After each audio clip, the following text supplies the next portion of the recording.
Do you know the only time I've actually legitimately shed a tear over my granddad's death, which was a good few years ago now, was on a phone call to my ex-partner.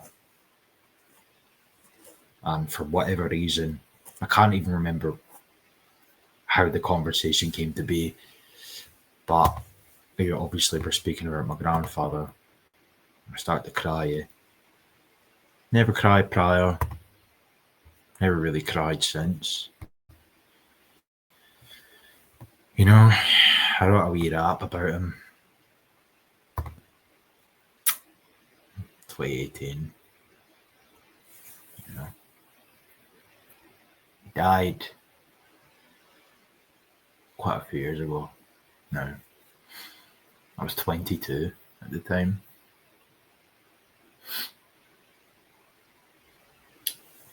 And then I posted this wee video there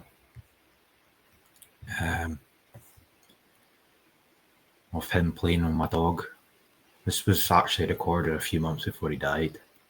And I got this lovely wee comment from somebody. Very rare I actually get a comment on this alternative channel, but it's what he said there. Be thankful for all the time you had with him and all you were able to learn from him, and try to give out the same energy and guidance to your children and grandchildren. Try be a man that he'll be proud of, and carry yourself as though he's watching over you, rooting for you in your journey. Although I don't know him, I know for sure he had a fulfilling life if he was able to have a close bond with his grandson and able to see him grow up. So you should take comfort in knowing he got to experience this love during the short time we get on this earth.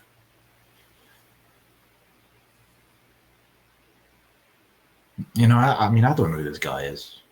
Might be a woman for all I know, or non-binary. Just a comment on the internet.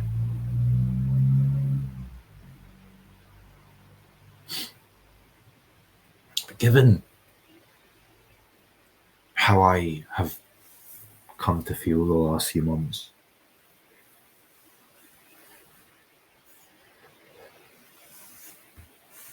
I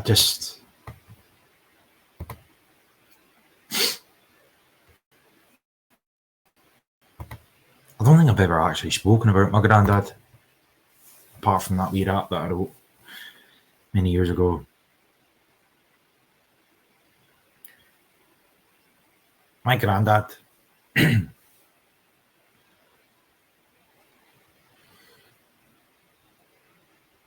he sort of stepped in and replaced my dad, because my dad disappeared when I was 10 weeks old. So my mum and my dad were married, but my dad fucked off. I think it was like New Year's Eve or Christmas Eve, one of those two. I was 10 weeks old. And he never looked back. My granddad was really old school. And he stepped in. Granted, he wasn't there all the time, but he was there for as much as he could be. He held down a pretty good job, a very well-paying job. But he was there to support my mother growing up, as well as my grandmother, obviously, but it was mainly my granddad. My granddad took much more of an interest and put much more of an input into the welfare of my mother's life as well as my own. And as I got older, me and my granddad became sort of thick as thieves, as they say. He taught me how to swim.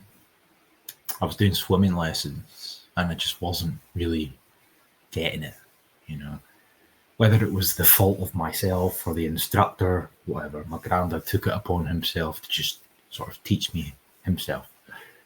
He would sit with me and help me do my homework, teach me maths, teach me English, etc. He taught me how to ride a bike. He even taught me how to fight, so to speak. Doesn't mean I'm some sort of A-class fighter, but many a day I remember where me and him would be in the garage, and he would put his hands up. He didn't even use like like punch pads. Just use his hands. And as I got older, when I turned into my teens and whatnot, that's when I started to really confide in him properly. He was basically like my surrogate father.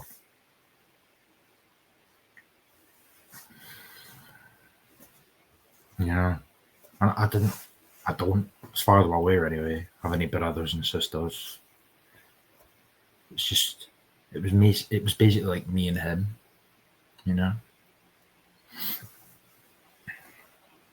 And then the day he died, I'll never forget that day. He'd been complaining about heartburn on like the Thursday, Friday. And then next day, because he used to come around every day with like a newspaper and some fucking rolls or whatever it may be from my mother. He was complaining about heartburn. Came around the next day, he was still complaining about heartburn. And when it came to the third day, I'll never forget my mother bursting into my room, waking me up from my slumber, tears in her eyes, saying that he'd had a heart attack. We need to go to the hospital. So by the time we got to the hospital, it was very conveniently coincidental. We arrived at the hospital via me driving my mother to the hospital. And as we arrived in the hospital, we were in the waiting room. And then the ambulance pulled up just as we arrived in the waiting room. And out appeared my grandmother and my granddad being pulled up on a stretcher.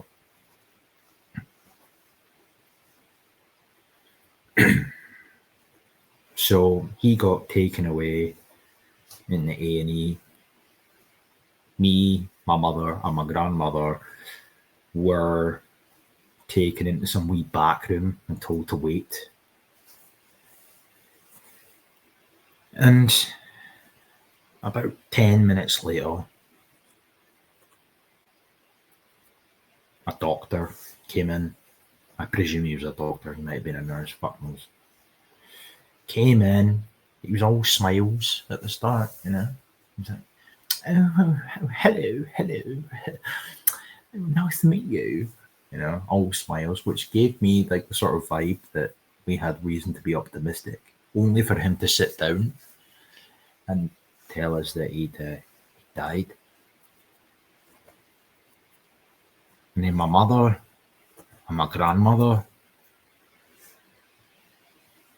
they both broke down in tears.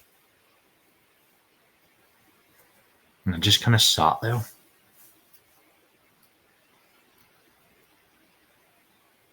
Mulling it over in my head, I guess. It's like it wasn't sinking in.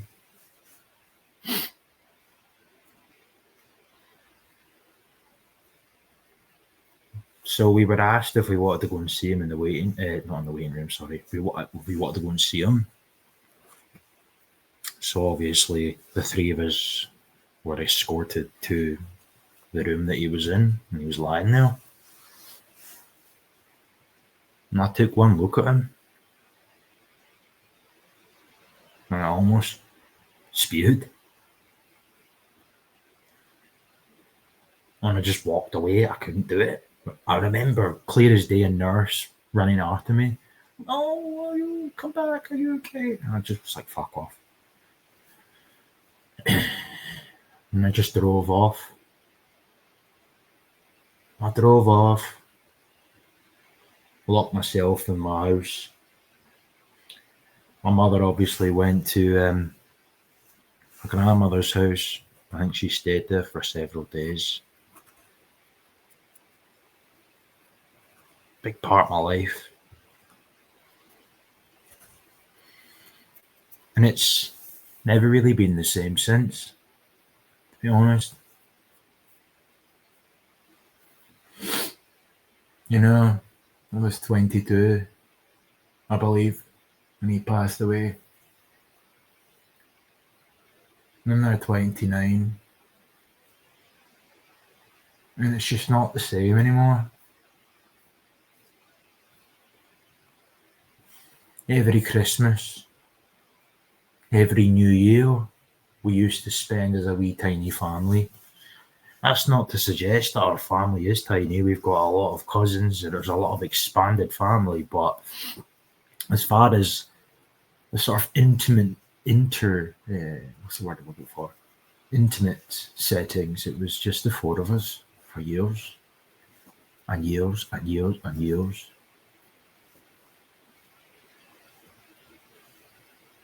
Then it's gone. And I've lost count of how many times over the years I've walked in to my mother's house and heard her crying. I've lost count of how many times I've gone to visit my grandmother and she's just appeared fatigued, down in the dumps. You know, I tried to look at it as like from a bystander's perspective. You can very clearly see the decline in the pair of those the aforementioned people, but you've never really seen it from me. I held it together. Don't know how I did, but I did. But I cannot think of anybody else in this world who impressed me the way that he did.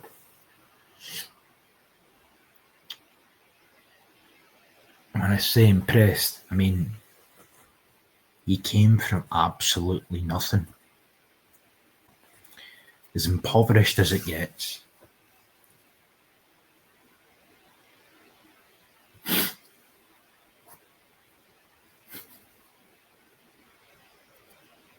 And I do miss him.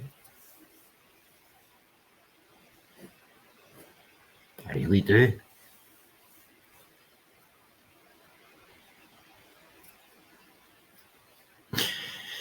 He was my father in many respects. He was my best friend. He was my mentor.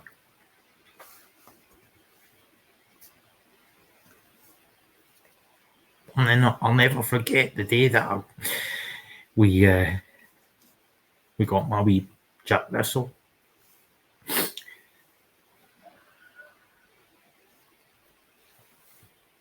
Fuck knows what that noise was, by the way.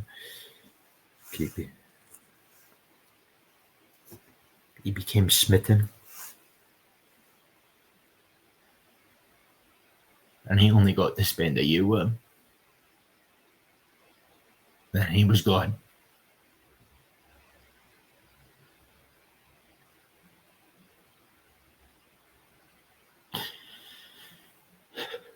I hope there's an afterlife. I'm a bit uncertain on my beliefs in that regard, but I do hope there's an afterlife. Because I would love to see him again. Whether that'll ever happen, I don't know. Time will tell. But he epitomizes the cliche rags to riches story. You know, he went from being a man who lived in absolute squalor post World War II to becoming very, very, very wealthy. You know, by hook or by crook, he fucking made it. He was the most selfless man that I ever knew. You know? And he raised me as his own. And I fucking failed him in my latter years prior to his death. I remember promising him when I was 21 years of age that I was going to stop drinking and I was going to stop taking drugs. And I did. I did. Then we got a dog. And then a year later, he was gone.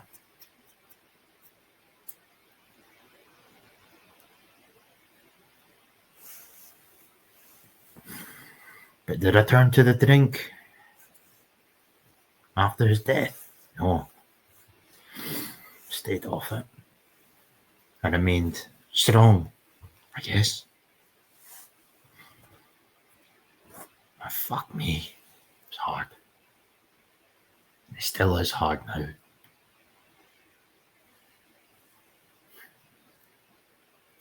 My best friend. My surrogate father. My mentor. My confidant.